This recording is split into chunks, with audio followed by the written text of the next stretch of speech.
ఘటన ఇన్ని జరుగుతూ ఉన్నా కూడా మళ్ళా చివరికి కదిరి ఘటన నిన్న.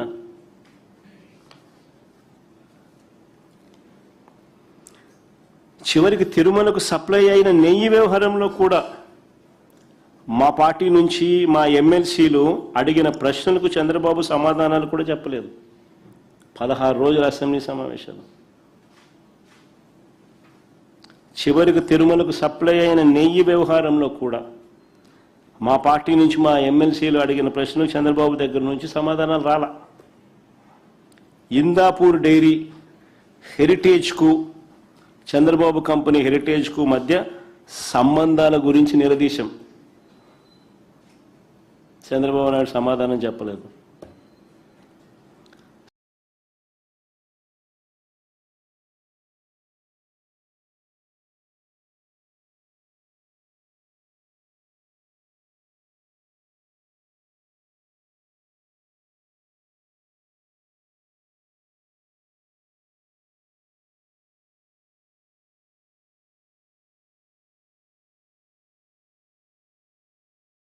సంగం డైరీ, వైష్ణవి డైరీ, తిరుమలకు సప్లై అవుతున్న నెయ్యి టెండర్లలో డాక్యుమెంట్లు చూస్తే ఇప్పటి వరకు 200 కోట్ల స్కామ్ బయటపడుతుంది.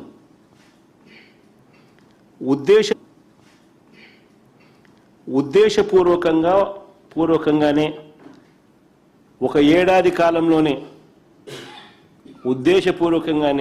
ఏడాది కాలంలోనే కేజీ నెయ్యి 351 రూపాయల నుంచి 716 రూపాయలు తీసుకుపోయినారు. ఒక సంవత్సరంలో ఉద్దేశపూర్వకంగానే ఏడాది కాలంలోనే కేజీ నెయ్యి రేటు 351 నుంచి 716 రూపాయలకు పెంచుకుంటూ పోయారు. 2024 ఆగస్టు గమనించండి ఆ టేబుల్లో. 2024 ఆగస్టులో 351 రూపాయికి తిరుమలకు సప్లై అయితే 2024 ఆగస్టులో 351 రూపాయికి తిరుమలకు సప్లై అయితే అక్టోబర్ 2025 నాటికి అంటే ఒక సంవత్సరంలోనే 716కు తీసుకొని పోయినారు. అంటే కేజీ నెయ్యి దాదాపు 365 రూపాయలు పెంచినారు. కేజీ నెయ్యి దాదాపుగా 365 రూపాయలు పెంచినారు కేవలం ఒక సంవత్సర కాలంలోనే. దీనికోసం ఒక కార్టెల్ మాదిరిగా ఏర్పడి దేవుడి సొమ్మును కొల్లగొడతా ఉన్నారు. ఒక కార్టెల్ మాదిరిగా ఏర్పడి దేవుని సొమ్మును కొల్లగొడతా ఉన్నారు.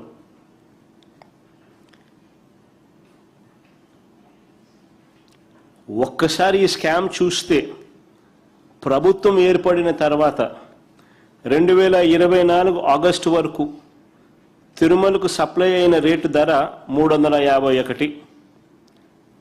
ఆ తర్వాత 2025 జనవరి 31కి ఈ రేటు అమాంతంగా 513కు పెరిగింది. 2025 జనవరి 31 నాటికి ఈ రేటు అమాంతంగా 513 రూపాయలకు చేరింది.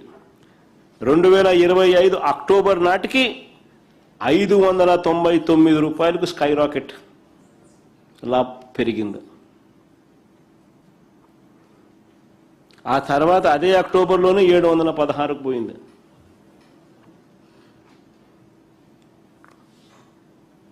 గమనించమని అడుగుతామన్నా.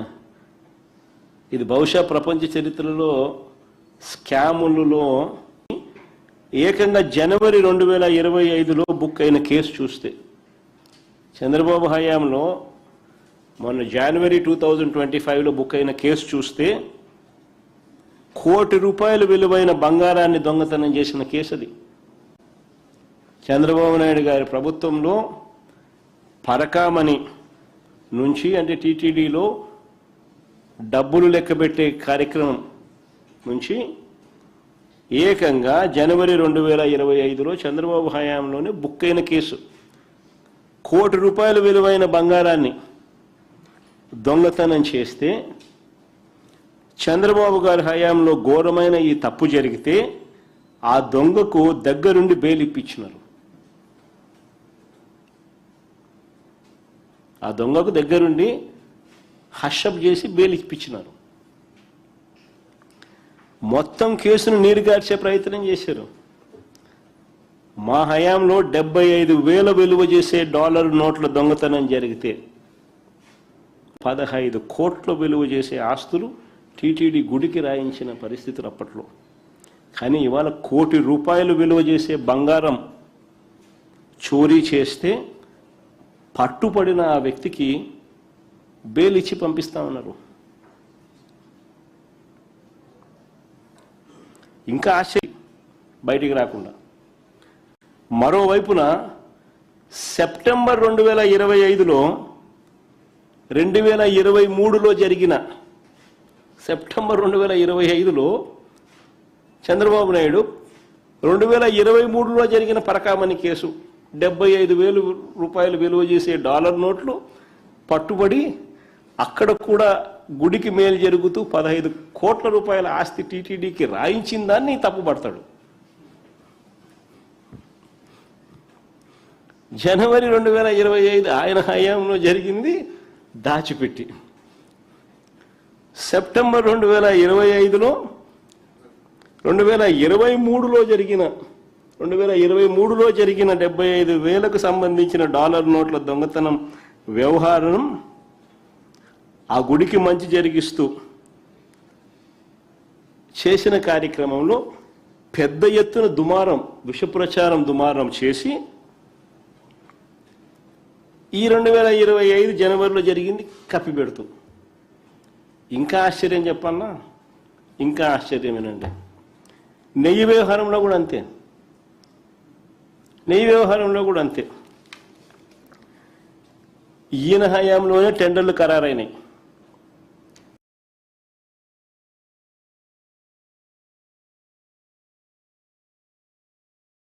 మే 15 ఈయన హయాం, మే 15, 2024 ఈయన హయాంలోనే టెండర్లు ఖరారైనాయి.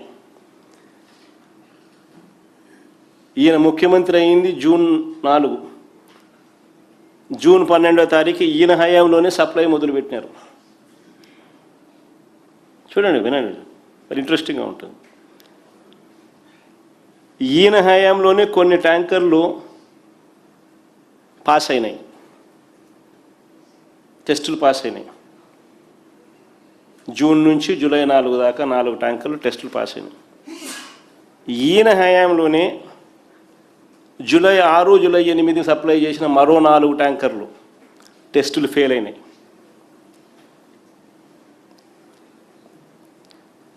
ఈయన హయాంలోనే ఆ ఫెయిల్ అయిన అవే ట్యాంకర్లు మరుసటి నెల ఆగస్టు, సెప్టెంబర్లో మళ్ళీ తిరిగి టీటీడీకి వచ్చినాయి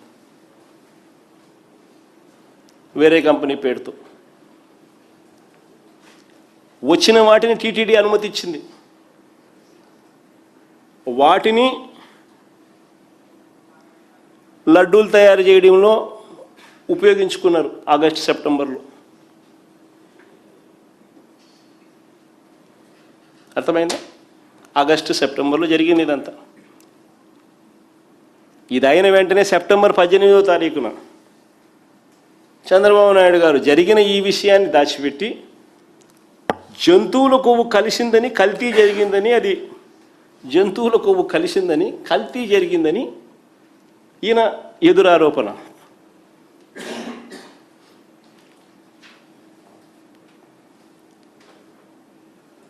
ఇది మేము చేసినామని ఎదురారోపణ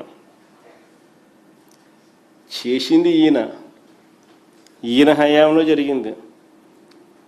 రిజెక్ట్ అయినవి మళ్ళీ వెనక్కి రాకూడదు, అలాంటిది మళ్ళీ వెనక్కి వచ్చేట్టుగా చేసినాడు. వైష్ణవి డైరీ, సంఘం డైరీకి ఉన్న సంబంధాలు అందరికీ తెలుస్తూనే ఉంటాయి. వెనక్కి వచ్చినాయి, వాడినాడు. మళ్ళీ ఎదురు